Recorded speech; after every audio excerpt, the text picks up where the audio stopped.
हमको एक बार एक दोस्त ने पूछा कि आज़ादी में किस तरह के लोग हिस्सा लिए। हम बोले आज़ादी में दो तरह के लोग हिस्सा लिए। हम आज़ादी में भाग लिए और आरएसएस वाले आज़ादी से भाग लिए। और मैं और से का फर्क तो हम पहले भी बता चुके हैं।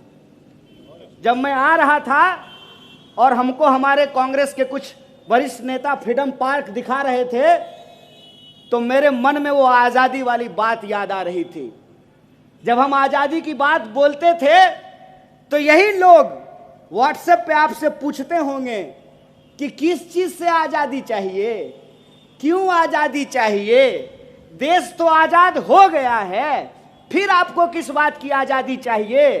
अरे इसी बात की आज़ादी चाहिए कि इस देश का नागरिक इस देश के प्रधानमंत्री के आंख में आंख डाल करके उससे सवाल पूछे। इसी बात की आज़ादी चाहिए।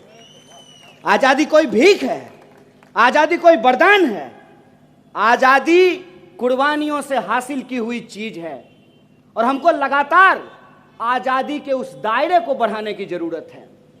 आज़ादी के उस मतलब में, उस मायने में इस बात को भी शामिल करने की जरूरत है कि जन्म के आधार पर किसी के साथ कोई भेदभाव नहीं होगा, संस्कृति के आधार पर किसी के साथ कोई भेदभाव नहीं होगा, क्षेत्र के आधार पर किसी के साथ कोई भेदभाव नहीं होगा, लिंग के आधार पर किसी के साथ कोई भेदभाव नहीं होगा।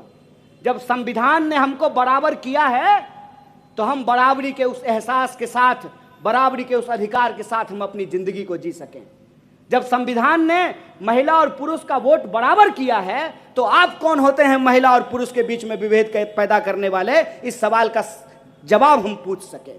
हम ये पूछ सकें कि जब इस देश में प्रधानमंत्री के लिए 8,500 करोड़ का उड़न खटोला खरीदा जा सकता है तो इस देश के गरीबों को मुफ्त में शिक्षा क्यों नहीं दी जा सकती है।